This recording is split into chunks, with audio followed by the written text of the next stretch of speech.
The blade touched consecrated plasteel at shift hour 0, and I spoke the words I had spoken 743 times before.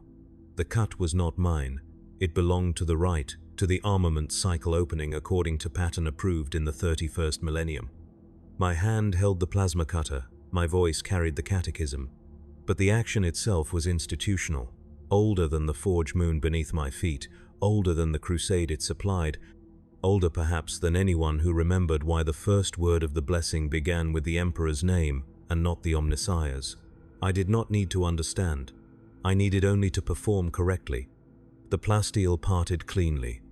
Heat shimmered across the sanctified surface, revealing the micro-engraving beneath. Batch designator, forge origin sigil, purity assurance mark. Everything in order, everything as it should be.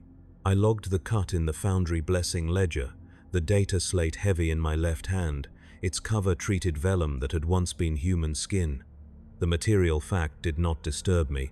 Waste in the Emperor's service was sin, repurposing was devotion. My stylus hovered above the entry field. The authorization seals were already present. Not pending, not awaiting, present. Countersigned by fabricator Locum Vex, dated 4 hours prior to the rite itself. The weapons I was opening the cycle to sanctify had been approved before the first prayer, before the first cut, before I had even entered the manufactorum floor. The system recognized my participation as a formality that would occur, not a judgment that might prevent. I completed the entry. The ledger accepted it without comment. Somewhere in the vaulted heights above, coolant systems hissed, and the shift bell tolled its iron acknowledgement. The cycle was open. Production would begin. My presence had validated nothing except the appearance of correct procedure. I told myself this was efficiency. I told myself faith operated on scales I could not see. I told myself my discomfort was spiritual weakness, the kind that invited corruption through doubt. The ledger's weight did not change, but carrying it back to my audit station felt different, not heavier, just observed. As though the data slate itself were measuring my response, logging my hesitation alongside the batch numbers and blessing codes. I had been a Munitorum Armaments compliance auditor for 16 years, 4 months, and 11 days. My role was sacred because it stood between the Emperor's will and the weapons that enacted it. I ensured that every lasrifle, every bolt shell, every plasma coil emerged from the forges pure in form and function. I verified that Mechanicus rituals were observed, that tolerance margins fell within doctrinal limits, that no taint of chaos or Xenos influence corrupted the tools of mankind's survival. The Imperium trusted me to be correct. I had always believed that was enough. The forge moon of Gauss Tertius rotated through its 40-hour cycle with the regularity of a heartbeat. If hearts were made of iron and fueled by promethium, the facility had been producing armaments for 9,000 years without pause, its output feeding crusade fleets that pushed into the veiled regions where reality itself grew uncertain. I had been seconded here from the subsector Munitorum headquarters because the previous auditor had suffered a collapse. Medical records cited acute faith fatigue, which I understood to mean he had seen too much, and electuses processed too little. I was considered dependable, thorough, unburdened by curiosity that exceeded function. My quarters were a cell in the administrative wing, 10 meters by 6, equipped with a cot, a wash basin, a devotional alcove containing a tiny golden aquila, and a narrow window that looked out onto the main manufactorum's western face. I could see the great furnaces from my room, their heat shimmer visible even through 3 layers of armored glass. At night, when the shift bells paused for the hour of reflection, I would watch servitors moving along the gantries like insects in amber light, their lobotomized efficiency somehow peaceful in its simplicity. I had no personal possessions except the auditor's seal around my neck, a brass medallion stamped with the Munitorum's winged skull, and 3 sets of robes, each grey, each identical. Uniformity was clarity. Clarity was devotion. The first week on Gauss Tertius had been disorienting only in scale. I had audited manufactorums before, but never one that processed 11,000 weapon units per cycle, never one where the consecration chambers stretched for half a kilometer and required atmospheric processes to keep the incense from choking the laborers. The sensory weight was immense.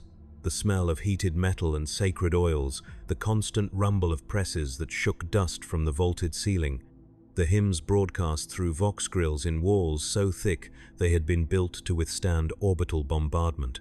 But I had adapted. Humans were adaptable. The Emperor designed us that way. My first inspection assignment began at shift hour 14, after the morning's production had been logged and sealed. I descended from the administrative wing through a series of lifts and corridors, each checkpoint manned by servitors whose augmetic eyes scanned my credentials with clicking precision. The deeper I went, the warmer the air became. By the time I reached Manufactorum Tier 7, my robes clung to my skin, soaked through with sweat that smelled of the counterseptic soap all personnel were required to use. Tier 7 was the primary rifle sanctification floor. Here, completed las rifles were blessed in batches of 500, each weapon passing through a consecration arch while tech priests chanted the litany of reliable function. My role was to observe, to verify that the rites matched approved patterns, and to countersign the batch documentation once sanctity was confirmed. I took my position at the observation pulpit, a raised platform overlooking the consecration line. The ledger rested on the lectern before me, open to the current cycles page. Around me, the chamber thrummed with purposeful motion. Servitors moved lasrifles from assembly cradles to the consecration arch with mechanical grace. Tech priests stood at intervals along the line, their voices weaving the litany in overlapping waves. Incense poured from ceiling-mounted censers, thick enough to blur the far end of the chamber into suggestion. The first batch entered the arch.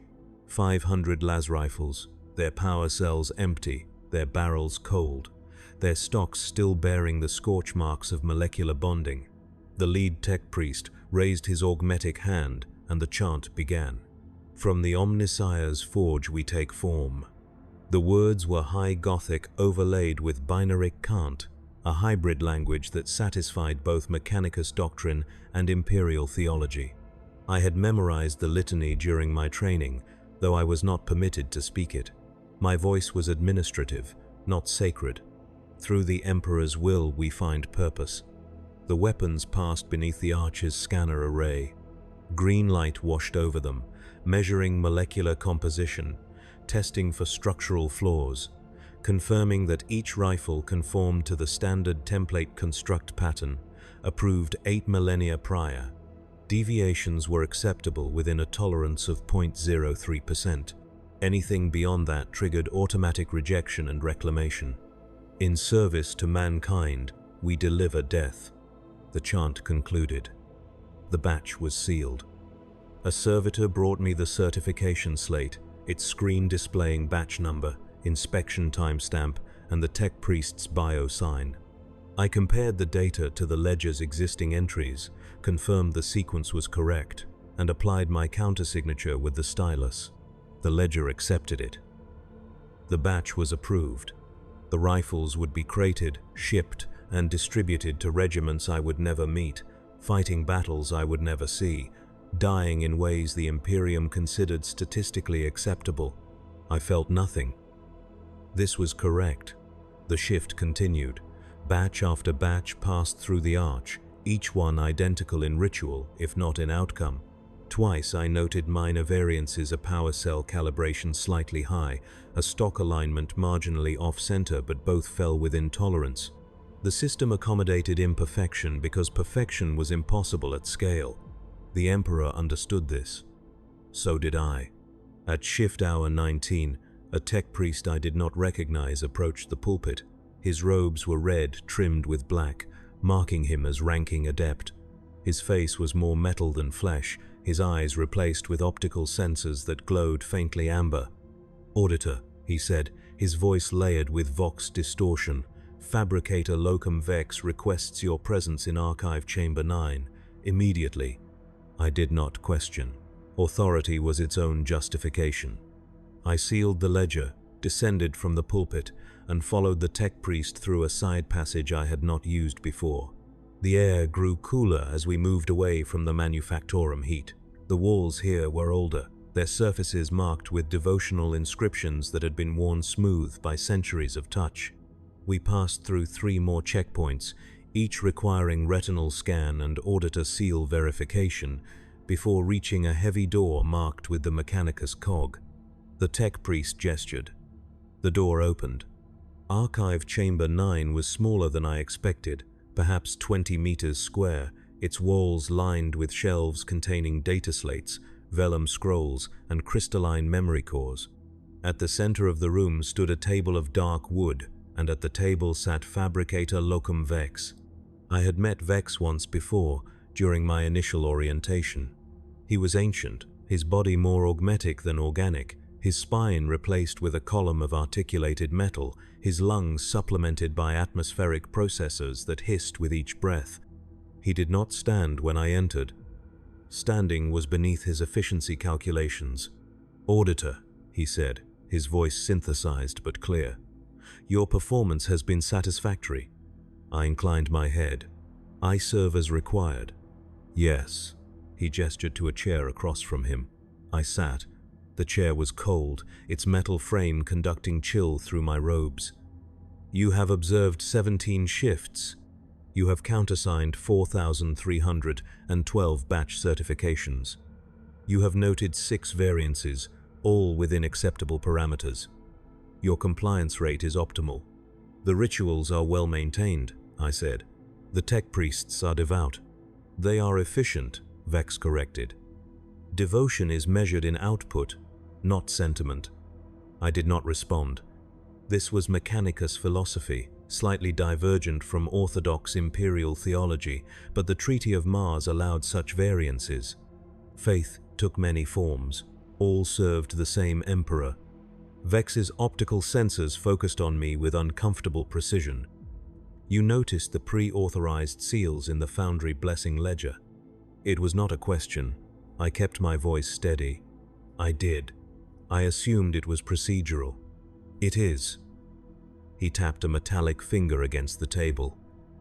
"Authorization follows prediction models derived from 9,000 years of uninterrupted production. We know what will be produced because we have produced it before. The rights do not change. The outcome does not change. Approval is statistical certainty, not judgment." "I understand." "Do you?" The question carried no hostility, only assessment. "Your biometric data suggests confusion, elevated cortisol, slight pupil dilation during ledger review. These are not optimal responses." I had not known I was being measured so precisely. The realization settled in my chest like cold water. I am adapting to the facility's scale.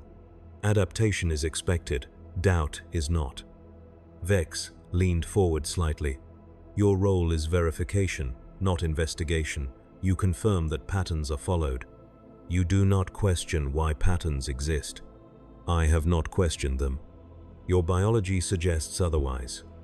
He paused, processors cycling behind his eyes. "You are concerned that approval precedes observation. This is inefficiency of thought. Observation confirms what is already known. Your presence sanctifies correctness. This is sufficient." I felt the weight of his logic pressing against something I could not name. "Yes, Fabricator Locum. You will continue your duties without hesitation," Vex said. "The crusade depends on uninterrupted supply. Weapons are required at rates that exceed contemplation. Faith operates on timelines beyond individual comprehension. Trust the system. It is older and wiser than you." "I trust the system." He studied me for 3 more seconds, then dismissed me with a gesture. I stood, bowed, and left the chamber. The door sealed behind me with a sound like finality. Walking back through the corridors, I tried to examine what I felt. Not anger, not fear, something subtler, a sense that I had been warned without being accused, corrected without being wrong. Vex's words had been logical. The Imperium did operate on scales beyond individual understanding. My doubt was spiritual weakness. I returned to my quarters. The hour of reflection had begun, and the forge moon's ambient noise dropped to a low hum. I knelt before the devotional alcove and spoke the evening prayer, the same prayer I had spoken every night since my training. The words came automatically, requiring no thought, which was their purpose. Prayer was not conversation, it was alignment. When I finished, I did not feel comforted. I felt correct. It was enough. The following day began with a requisition audit in Storage Bay 12, where completed weapon crates awaited transport. My task was to verify that batch numbers on the crates matched the ledger entries, ensuring no discrepancies existed between production and shipment. This was tedious work, but tedium was safety. Errors revealed themselves in details. The bay was enormous, its ceiling lost in shadow, its floor a grid of yellow-painted lanes marking servitor traffic patterns. Crates were stacked in towers 10 meters high, each one stamped with destination codes, Crusade fleet identifiers, and the Munitorum's skull sigil. The air smelled of packing grease and ozone. I worked methodically, scanning crate labels with a handheld auger and cross-referencing the data against the ledger. Hours passed. My back began to ache from the repetitive motion, but I did not pause. Discomfort was irrelevant. Accuracy was sacred. At the 73rd crate, I found the first inconsistency. The batch number on the crate label did not match the ledger. The discrepancy was minor, a single-digit transposition, but protocol required investigation. I flagged the crate and requested a servitor to retrieve the internal documentation. The servitor returned with a sealed packet containing the original certification slate. I opened it. The slate's batch number matched the crate, not the ledger. Someone had entered the data incorrectly during logging. I began the correction process, preparing a variance report that would be routed through the administrative chain for resolution. But as I reviewed the slate more carefully, I noticed something else. The tech priest's biosign was absent. The certification had been logged, approved, and sealed without the required sacred authorization. This was not a minor error. This was a doctrinal violation. I stood in the bay's fluorescent stillness, holding the slate, trying to understand what I was seeing. Somewhere in the process, a batch of weapons had been certified without blessing. They had been approved, crated, and prepared for shipment to a crusade front where soldiers would depend on them with their lives. The Imperium's weapons were sacred because they were made sacred. Without the rite, they were merely objects, effective, perhaps, but not pure. And purity was the auditor's mandate. I filed the variance report immediately, marking it urgent. Then I flagged the crate for quarantine and continued my inspection, though my hands were no longer steady. By shift end, I had found 3 more crates with missing biosigns, all from the same production cycle, all certified by the same absent authorization. I returned to my quarters, but I did not sleep. I lay on my cot, staring at the ceiling, trying to reconcile what I had found with what I believed. The system was vast. Errors occurred. That was expected. But errors of this magnitude, repeated across multiple batches, suggested something more than oversight. It suggested intent. The next morning, I was summoned to the office of Logistics Coordinator Mersha, a heavy-set woman with augmetic eyes and a voice that sounded permanently weary. Her office was a cramped space filled with data slates stacked in precarious towers. She did not offer me a seat. "Your variance report," she said, holding up a slate. "I've reviewed it." "The certifications were incomplete," I said. "The biosigns were absent." "Yes." She set the slate down. "This has been noted and corrected." "Corrected how?" "The batches have been retroactively blessed." She gestured dismissively. "Tech Priest Gorham performed the rites yesterday evening. The weapons are now compliant." I felt something shift in my chest. The weapons were already crated, already prepared for shipment. "Yes." "The blessing occurred after approval." "Yes." Mersha's augmetic eyes whirred, focusing on me with mechanical precision. "Is there a problem, Auditor?" I chose my words carefully. The rite is meant to sanctify the weapon during creation. Blessing after the fact does not follow approved patterns. Approved patterns allow for corrective sanctification when procedural errors occur, Mersha said, her tone flat. The Mechanicus doctrine permits retroactive blessing in cases where output demands exceed ritual capacity. This is not new, this is efficiency. It is not what I was taught. What you were taught is foundational. What you observe here is operational. She leaned forward slightly. The crusade requires 11,000 weapon units per cycle. The consecration chambers can perform full rite blessings on 9,000. The remaining 2,000 receive abbreviated rites during production and full blessings during quality review. The weapons are no less sacred. The timeline is simply adjusted. Adjusted, I repeated. Yes, her voice hardened. Your role is to verify compliance with documented procedures. I am documenting the procedure. The variance is now resolved. Do you understand? I understood that I was being told to accept something that violated the spirit of my training while satisfying its letter. I understood that questioning further would mark me as inflexible, unsuited for the realities of large-scale production. I understood that I had no authority to refuse. I understand, I said. Good. Mersha returned to her work, dismissing me without another word. I left her office and walked through the administrative corridors, my mind struggling to process what had just occurred. Retroactive blessing, adjusted timelines, efficiency prioritized over sanctity. These were not heresies, they were operational necessities, framed in language that made them acceptable. But acceptable was not the same as right. I wanted to believe the distinction did not matter. I wanted to believe that as long as the rites were performed, the sequence was irrelevant. But doubt had taken root, and I did not know how to pull it free without tearing something vital. That night, I did not pray. I sat at my window, watching the servitors on the gantries, and tried to remember why I had wanted this work, why I had believed it was sacred. The answer did not come. 3 weeks passed.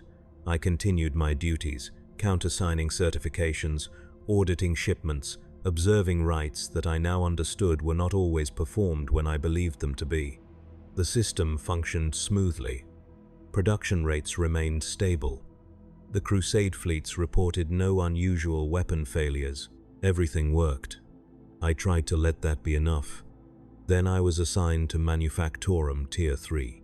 Tier 3 was below the primary production floors, accessible only by a cargo lift that descended through layers of reinforced decking. I had not been scheduled to inspect this area.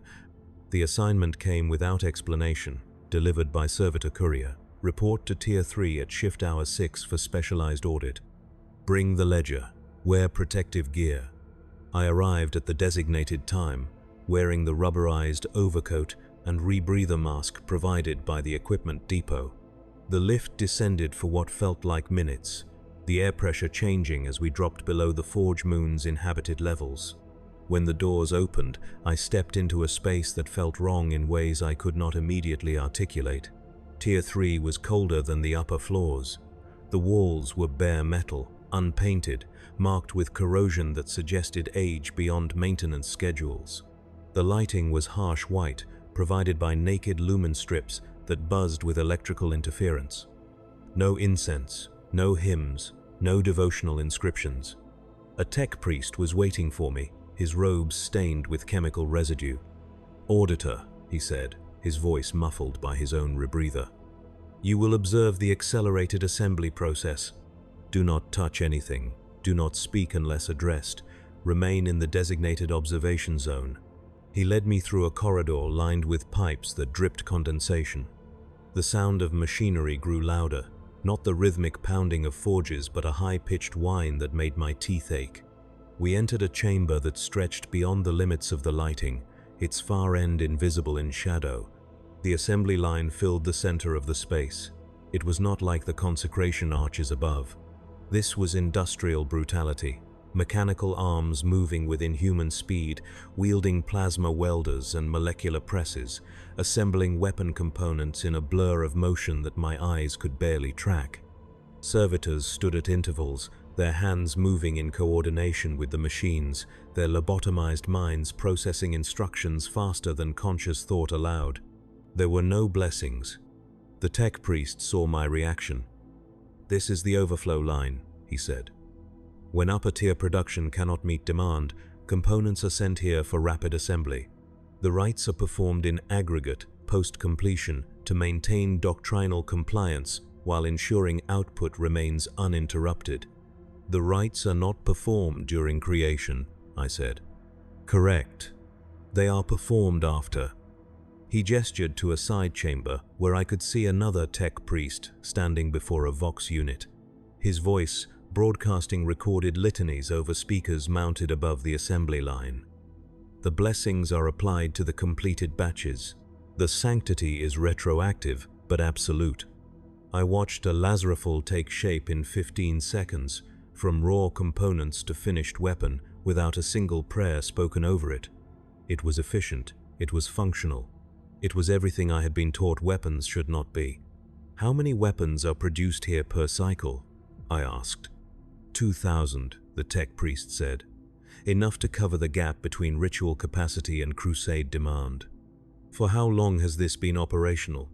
47 years. 47 years.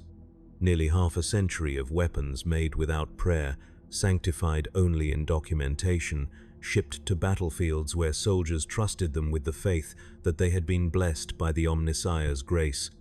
And they had been blessed. Just not when. Not how. The distinction felt like it should matter. The Imperium said it did not. I completed the audit. I countersigned the documentation.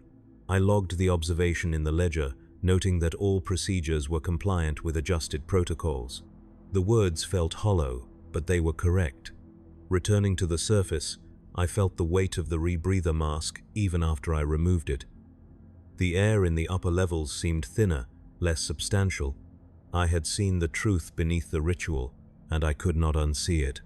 That night, I attempted to file a query with the Munitorum subsector office, requesting clarification on the doctrinal validity of retroactive sanctification. I phrased it carefully, framing it as a request for educational purposes rather than a challenge to existing procedures. The query was rejected before I finished typing it. A message appeared on my terminal. "Unauthorized external communication detected. Query flagged for review. Auditor credentials temporarily suspended pending investigation." I sat in the darkness of my quarters, staring at the screen, understanding what had just happened. The system was watching me. The system had always been watching me. My biometric data, my hesitations, my queries, all of it logged, measured, assessed for compliance. I was not here to audit the Forge Moon. I was here to be audited by it. The next morning, my credentials were restored without explanation. I received a new assignment: audit the weapon reclamation facility in subsector Null 7. The location was marked as restricted access, requiring specialized authorization. My authorization was pre-approved. I went because there was nowhere else to go. Subsector Null 7 was not on any map I had been given during orientation. I found it by following the servitor escort through a series of maintenance tunnels that descended far below even Tier 3. The air here was thick with the smell of chemicals I could not name, and the temperature fluctuated between freezing and scorching with no apparent pattern. The facility itself was a vast chamber filled with conveyor systems and sorting mechanisms. At the entrance, a tech priest handed me a second rebreather and a pair of heavy gloves. "Do not remove your protective gear," he said. "The material you will be observing contains residual contaminants from battlefield deployment." I understood. This was where the weapons came back. The conveyor carried a constant stream of Lazarifals, bolt pistols, plasma weapons, chainswords, every weapon type the Imperium fielded, all of them bearing the marks of war. Some were merely dented or scorched, others were shattered, their components fused together by heat or impact, and some were stained with substances I recognized: blood, flesh, bone fragments. Servitors sorted the weapons with mechanical efficiency, separating salvageable components from total losses. The salvageable pieces were cleaned, tested, and sent back into the production cycle. The losses were rendered down for raw materials. Nothing was wasted. This was efficient. This was logical. But the smell beneath the chemicals was organic, and it clung to everything. I watched a servitor lift a lasriful from the conveyor. The stock was cracked, the barrel warped, but the power cell housing was intact. The servitor separated the housing, placed it in a bin marked for reclamation, and moved to the next weapon. The motion repeated endlessly: assess, salvage, discard. Assess, salvage, discard. I moved closer to one of the sorting stations. A chainsword lay on the examination table, its teeth broken, its grip worn smooth by use. Dried blood coated the blade, cracked and flaking. A servitor cleaned it with a solvent that dissolved the organic material, revealing the metal beneath. Once clean, the blade would be re-sanctified and integrated into a new weapon. The soldier who had wielded this blade was dead. The weapon survived. A tech priest approached me, his robes marked with the sigil of reclamation. "Auditor," he said, "you are observing the material redemption process. Do you have questions?" "The weapons are returned to service," I said. "Correct. Components that meet structural integrity standards are blessed and reintegrated. This reduces resource consumption and honors the machine spirits that have served faithfully, even when they have been tainted by contact with the enemy. Taint is removed through purification rites," the tech priest said. "Metal does not remember corruption. Only living flesh is vulnerable to spiritual contamination. These weapons are cleansed, sanctified, and returned to the Emperor's service. They are more sacred for having endured battle." I wanted to believe this. The logic was sound. Metal was metal, sanctification purified. But I had seen the blood. I had smelled the residue. And I could not shake the feeling that something in these weapons remembered what they had done, what they had witnessed, what they had ended. "How many weapons are reclaimed per cycle?" I asked. "Approximately 6,000, the tech priest said. "Battlefield attrition rates are statistically predictable. Reclamation efficiency is 93%. 6,000 weapons returned, cleaned, blessed, sent back to kill again. The cycle was perfect in its efficiency, horrifying in its scale. I completed the audit. I countersigned the documentation. I logged the observation. I was becoming very good at documenting things that made me ill. Returning to my quarters that evening, I found a message waiting on my terminal. It was from Logistics Coordinator Mersha, marked urgent. "Auditor, your presence is required at Conversion Bay 4, Shift Hour 22. This is a priority audit. Non-attendance will be noted." I checked the time. Shift Hour 22 was 3 hours away, during the night cycle when most personnel were in rest period. The timing was irregular, but orders were orders. I arrived at Conversion Bay 4 precisely on time. The bay was located in a sector I had not visited before, adjacent to the servitor maintenance facilities.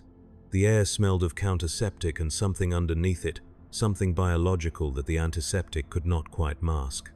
Mersha was waiting outside the bay entrance, her expression unreadable. "Auditor," she said, "you will observe a standard labor optimization process. Your role is to verify that all procedures comply with Munitorum efficiency standards. You will not interfere. You will not speak to the subjects. You will document what you see and countersign the completion report." "What am I observing?" I asked. "Material reclamation," she said. "Human component integration." She opened the bay door. The chamber beyond was white tile and surgical lighting. In the center stood a row of 10 metal tables, each one occupied by a human form restrained by magnetic clamps. The subjects were conscious, their eyes moving, their mouths sealed with adhesive patches to prevent vocalization. Tech priests and medical servitors moved between the tables, wielding tools I recognized from anatomical texts. Bone saws, nerve grafters, augmetic integration drills. I understood what I was seeing, but understanding did not make it less terrible.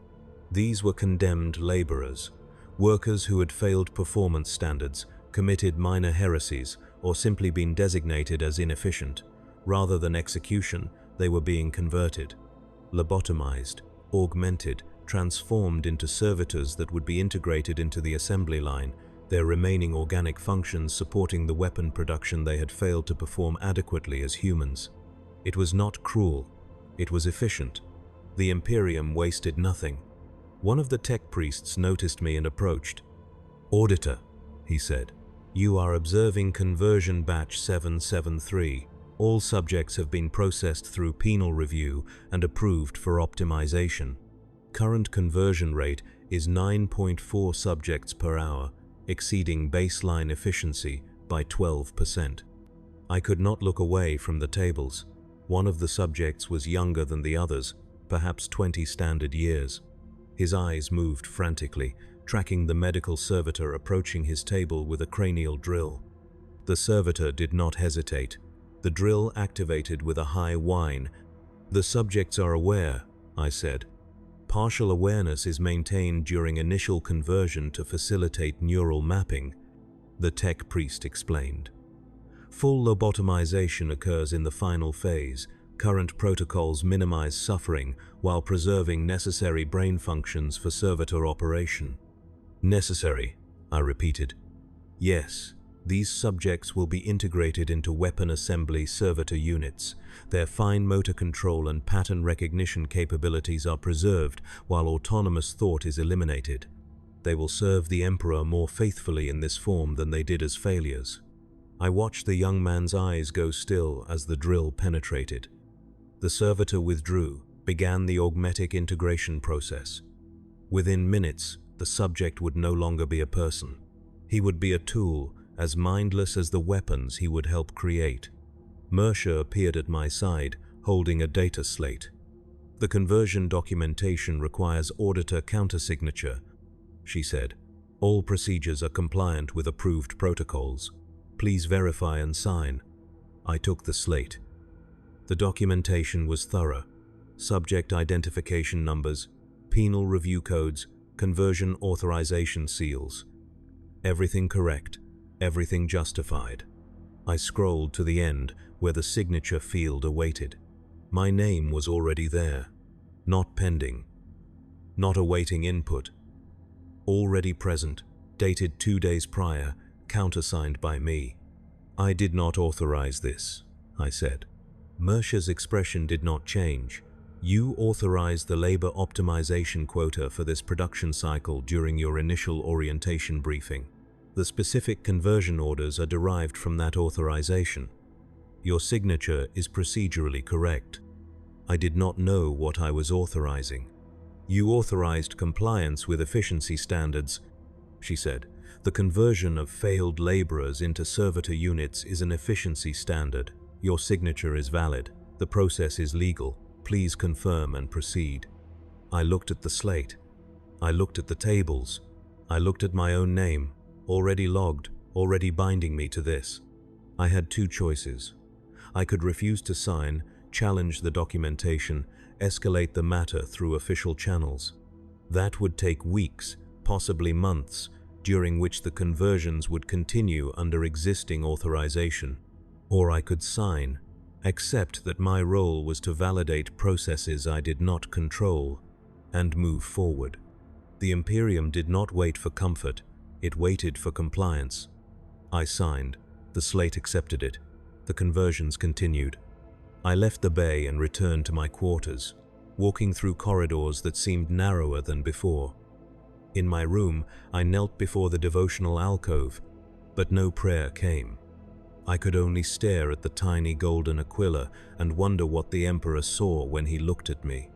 I wondered if he saw anything at all. Sleep did not come that night. I lay on my cot, feeling the forge moon's rotation beneath me, its 40-hour cycle grinding forward with mechanical certainty. Somewhere below, servitors worked the assembly lines, their lobotomized minds performing tasks with perfect efficiency. Some of those servitors had been human yesterday. Some had looked at me through the conversion bay window, their eyes still capable of fear. I had signed their transformation. I had made it official. The system required this. The crusade required this. The emperor required this. I told myself these things, but they felt like noise. Morning came without announcement. I rose, washed, dressed, and reported for my shift. My assignment was routine. Batch certification review in Manufactorum Tier 7. I welcomed the mundane task, the familiar rhythm of verification and countersignature. I wanted to feel normal again, but normal had changed. I could not look at the servitors the same way. Each one had been human once. Each one had possessed thoughts, fears, hopes, and each one had been deemed insufficient, optimized, converted into something that served more efficiently without the burden of self. The weapons they assembled were blessed. The weapons were sacred. The hands that made them were not. I completed my shift without error. I filed my documentation. I returned to my quarters. A message was waiting. Auditor, report to Archive Chamber 9 immediately. Fabricator Locum Vex requests your presence. I had not seen Vex since my first week. The summons felt ominous, though I could not articulate why. I cleaned my face, adjusted my robes, and made my way to the archive. Vex was seated in the same position as before, his augmetic spine humming softly. He did not acknowledge me immediately. Instead, he manipulated a data screen floating before him, reviewing information I could not see. After a full minute, he spoke. Auditor, your biometric data has shown concerning trends: elevated stress markers, irregular sleep patterns, diminished prayer frequency. I had not known my prayers were being monitored. I am adapting to the workload. No, Vex said flatly. You are experiencing cognitive dissonance. You observe processes that conflict with your initial training, and you process this conflict as moral uncertainty rather than operational necessity. I fulfill my duties. You do. But compliance without conviction is a structural weakness. It introduces unpredictability. His optical sensors focused on me. You have questions you do not ask, concerns you do not voice. This is inefficient communication. I have no concerns that affect my work. Your work is observation and verification, Vex said. If your observations generate unresolved questions, your verification becomes unreliable. I am offering you the opportunity to resolve those questions now. I hesitated. This was a test, I was certain, but I could not determine what answer would pass it. The weapons, I said carefully. They are blessed after production rather than during. The servitors are converted from condemned laborers. The reclamation process reuses components that have been exposed to battlefield contamination. These practices are efficient, but they deviate from the foundational doctrines I was taught. They do not deviate, Vex said. They optimize. Your training provided you with ideals. This facility provides you with reality. The two are reconcilable if you accept that the Imperium operates on scales that make purity a function of outcome rather than process. I am trying to accept that. Are you? Vex leaned forward. Or are you trying to find evidence that the system is flawed, that your discomfort is justified, that your training was correct and the facility is corrupt? The question struck something raw. I do not believe the facility is corrupt, but you believe something is wrong.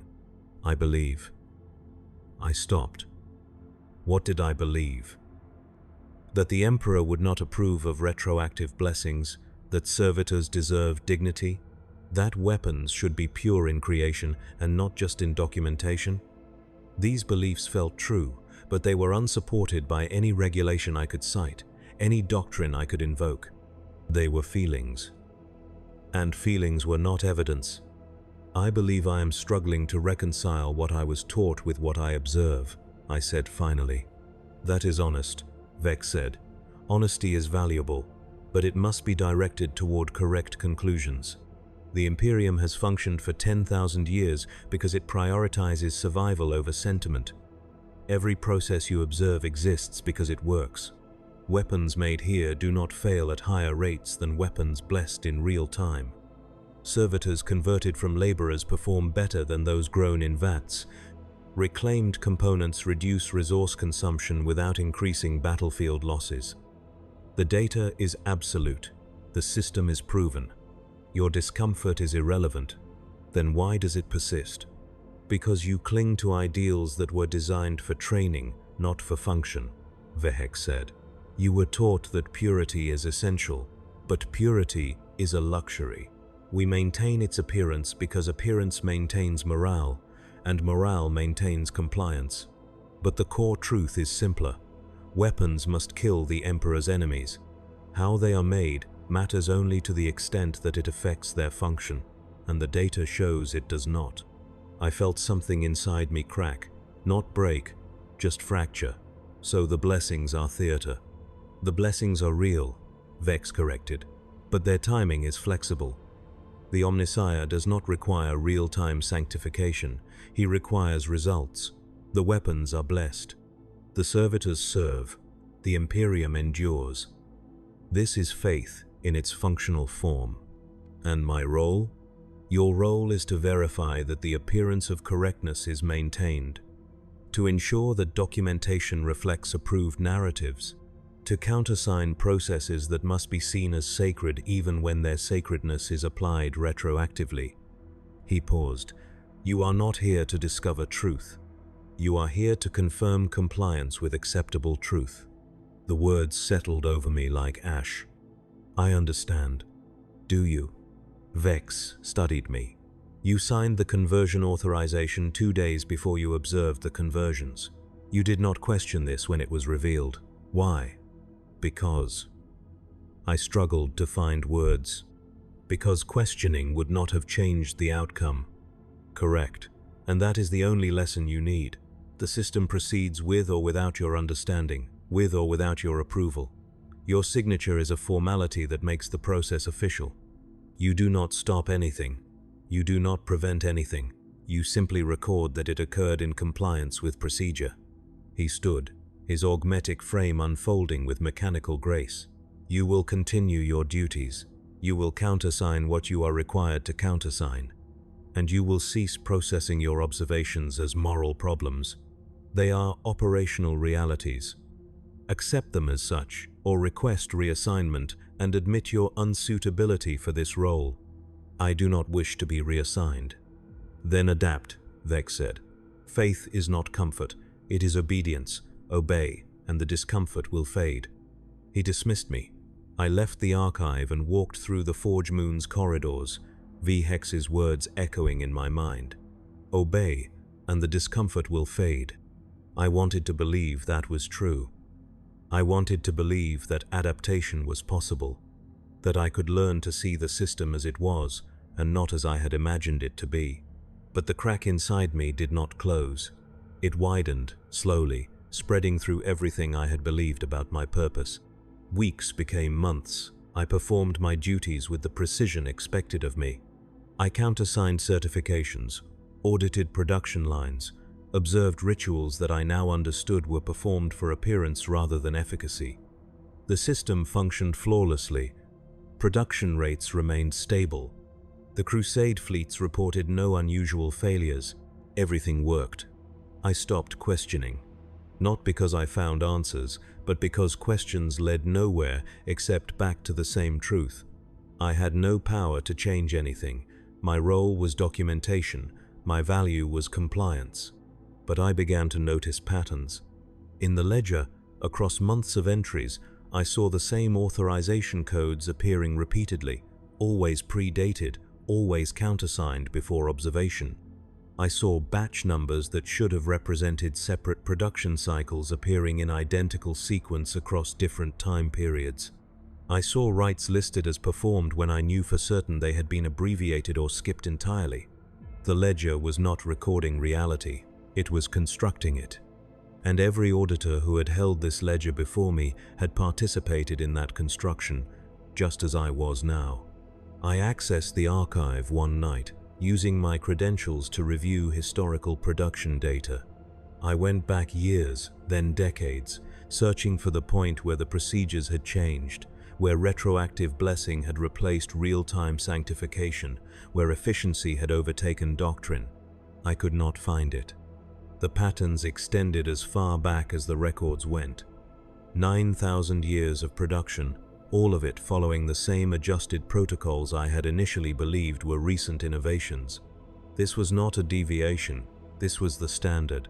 It had always been the standard. The foundational doctrines I had been taught were ideals that had never existed in practice, preserved only in training materials to maintain the illusion that weapons were sacred by nature rather than by declaration. I sat in the archive, surrounded by centuries of documentation, and understood that my entire career had been built on a fiction, not a lie. The Imperium did not lie. It simply defined truth in ways that served its needs. The weapons were blessed because the ledger said they were blessed. The servitors were sacred because their conversion orders were signed. The Imperium was righteous because righteousness was measured by survival, and the Imperium survived. I had spent 16 years believing I served truth. I had actually served documentation. The distinction felt catastrophic. I tried to pray that night. I knelt before the Aquila, spoke the words I had spoken thousands of times, but they felt hollow, mechanical, as empty as the recorded litanies played over the assembly lines in Tier 3. I was becoming a servitor of faith, performing the motions, lacking the conviction. The crack spread. The following morning, I received a new assignment: long-term efficiency review requiring comprehensive ledger analysis. The task would take weeks, possibly months, and would require me to cross-reference production data across all tiers, all facilities, all subsectors of the Forge Moon. It was the kind of assignment auditors dreaded, endless, tedious, isolating. Or it was a test. I could not determine which. I began the work. I reviewed thousands of entries, tracing patterns across years of production. And the more I looked, the more I saw the same truth repeating. Every adjustment, every abbreviated rite, every retroactive blessing existed because it had been proven effective through millennia of implementation. The system worked because it had always worked this way. My training had taught me an ideal. The Forge Moon showed me the reality, and the gap between them was not corruption, it was optimization. I found myself thinking about the young man in the conversion bay, the one whose eyes had tracked the drill with desperate awareness. He had failed some standard, committed some error, fallen below some threshold of usefulness, and rather than waste his potential entirely, the Imperium had repurposed him. Efficient, practical, necessary. I told myself these things, but I still saw his eyes. 3 months into my long-term review, I was summoned again. Not by Vex this time, but by a new authority, Inquisitorial Liaison Caradin, whose presence on the Forge Moon had not been announced, and whose jurisdiction superseded all local command structures. I met him in a sealed chamber I had not known existed, deep in the administrative core. He was younger than I expected, his face unscarred, his inquisitorial rosette worn openly rather than concealed. His eyes were augmented, but subtly, glowing faintly amber. "Auditor," he said without preamble, "your biometric data has flagged you for cognitive review. You will answer my questions honestly. Deception will be detected and noted." My mouth went dry. "I have committed no heresy." "That is not my concern," Caradin said. "Heresy is obvious. I am interested in more subtle failures, doubt, hesitation, pattern recognition that exceeds functional necessity. I perform my duties without error. You do, but you think too much while performing them." He gestured to a chair. I sat. He remained standing. "You have observed processes that trouble you. You have signed documents you do not fully endorse. You have begun to recognize that the system you serve operates according to logic that contradicts your training. Is this accurate?" I could not lie. His augmented eyes would detect it. "Yes." "And what have you done with this recognition?" "Nothing. I continue my work." "But you remember. You analyze. You question internally even when you comply externally. Caradin circled me slowly. This is called excess cognitive retention. It is not heresy, but it is inefficiency. Knowledge that cannot be acted upon becomes burden. Burden affects performance. Performance affects the Imperium. I do not let it affect my work.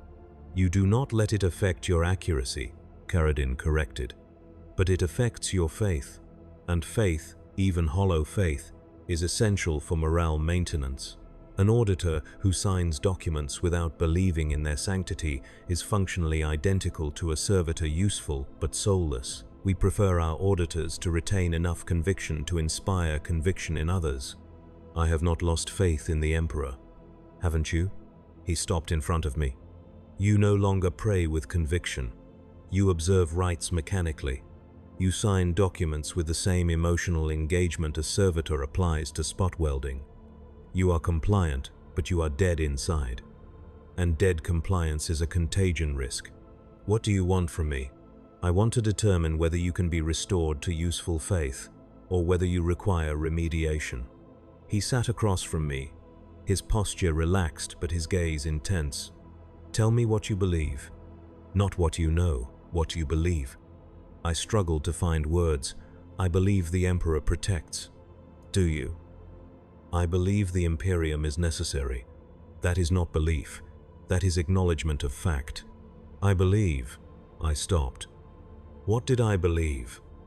That the weapons were sacred. I knew they were not.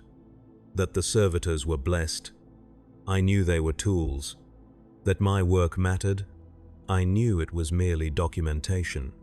I believe I am trying to serve, I said finally. That is honest, Caradin said.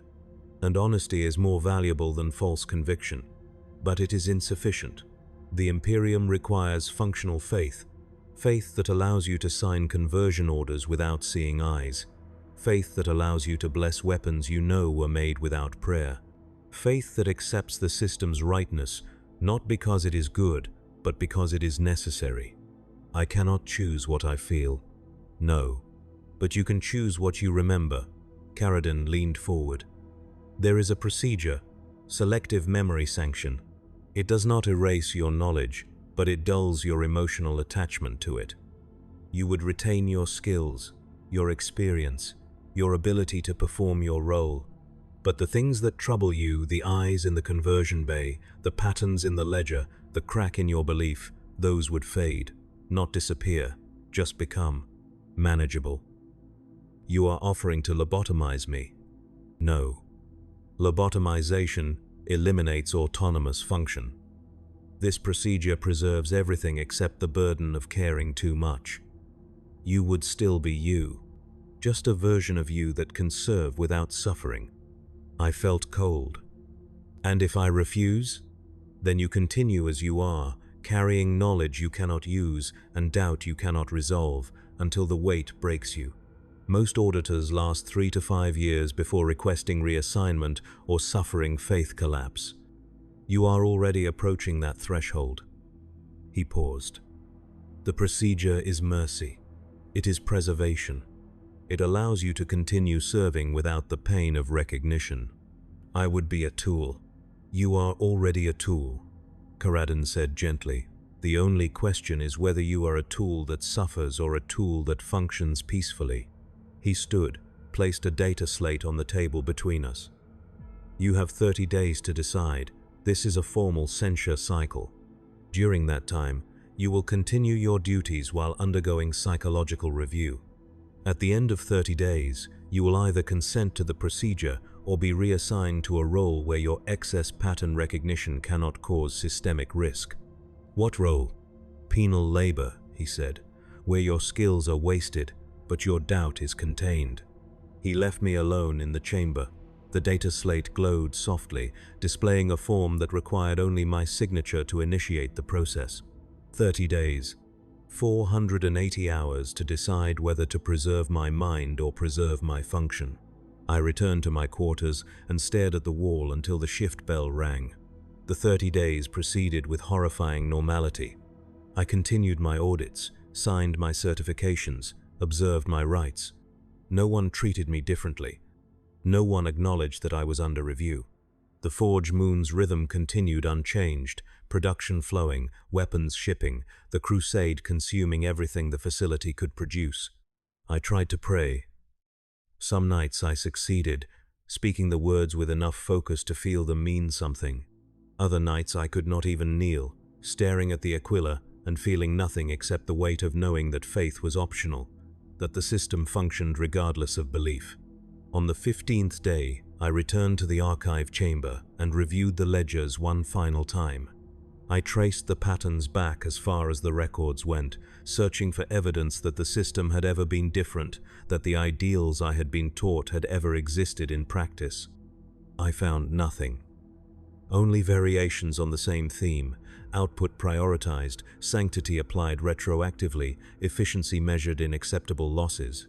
9,000 years of documented evidence that the Imperium had always functioned this way. The realization was strangely peaceful. I had not discovered corruption. I had discovered function. And function was not subject to moral judgment, it simply was. On the 20th day, I observed another conversion cycle. I did not look away. I watched the subject's awareness fade as the drills worked, watched the tech priests integrate augmetics with surgical precision, watched the servitors emerge mindless, efficient, useful. I felt nothing, not because I had accepted it, but because feeling had become too expensive to maintain. On the 28th day, I signed the form. The procedure was scheduled for the following morning, to be performed during the hour of reflection when production quieted and the Forge Moon's ambient noise dropped to its lowest levels. I was instructed to fast, to cleanse, to report to Medical Subsector 4 wearing the provided surgical gown. I followed the instructions. I was good at following instructions. The surgical chamber was white and cold. A Medicae servitor guided me to a reclined chair that adjusted to my body's contours. Tech priests prepared the instruments, neural mappers, memory dampeners, emotional regulators. The process would take 4 hours. I would remain conscious throughout. Fabricator Locum Vex entered the chamber as the preparations completed. He observed the setup with his augmetic gaze, then addressed me directly. "Auditor," he said, "you have chosen adaptation. This is optimal. You will retain your skills and lose only your suffering. The Imperium thanks you for your continued service." "Will I remember?" I asked. "You will remember facts. You will not remember caring about them." He paused. "This is the final mercy the Imperium can offer, to let you serve without the burden of understanding what you serve." The Medicae servitor activated the neural mapper. I felt pressure against my temples, then a sensation like cold water spreading through my skull. The tech priests began the calibration sequence, adjusting settings based on my biometric readings. I stared at the ceiling and thought about the young man in the conversion bay. I wondered if he had felt this same cold spreading. I wondered if he had known what he was losing before it was gone. The thought did not trouble me as much as it should have. Something was already fading. The procedure began. I felt the dampeners engage, targeting specific neural pathways associated with emotional memory. The process was not painful, but it was strange, like feeling parts of myself being carefully disconnected, set aside, sealed away behind barriers I would not be able to cross. I remembered signing the conversion orders. The memory remained clear, but the horror I had felt signing them that began to blur, to soften, to become abstract. I remembered the eyes in the conversion bay. The memory remained, but the weight of those eyes that began to lift. I remembered the patterns in the ledger, the retroactive blessings, the functional lies that constructed acceptable truth. The memories remained, but they no longer felt like violations. They felt like processes, neutral, necessary, correct. Hours passed. The tech priests monitored my neural activity, adjusted the dampeners, fine-tuned the regulators. They were sculpting my consciousness, removing the excess, preserving the function. When it finished, I felt lighter, not happy, not relieved, just lighter. The Medicae servitor helped me sit up. My vision was clear. My thoughts were ordered. I felt functional. Vex studied me with his augmetic gaze. "Auditor, how do you feel?" I considered the question. "I feel ready to continue my duties." "Good. You will be reassigned to standard compliance oversight. Your long-term review is concluded. You are cleared for full operational duty." He handed me my credentials, updated with new clearance codes. "Serve well." "I will serve," I said. And I meant it, not with passion, not with conviction, just with certainty. The system required service. I would provide it. I returned to my quarters, changed into my robes, and reported for my next shift. The assignment was routine, batch certification in Manufactorum Tier 7. I ascended to the observation pulpit, opened the ledger, and began the familiar process of verification and countersignature. The weapons passed through the consecration arch. The tech priests chanted the litany. I observed. I confirmed. I signed. It was correct. It was sufficient. I no longer wondered whether the blessings were performed or recorded. The distinction had ceased to matter. What mattered was that the ledger reflected approved truth, that the documentation satisfied requirements, that the system continued without interruption. Days became weeks. Weeks became months. I performed my duties with precision. I signed what needed signing. I observed what needed observing.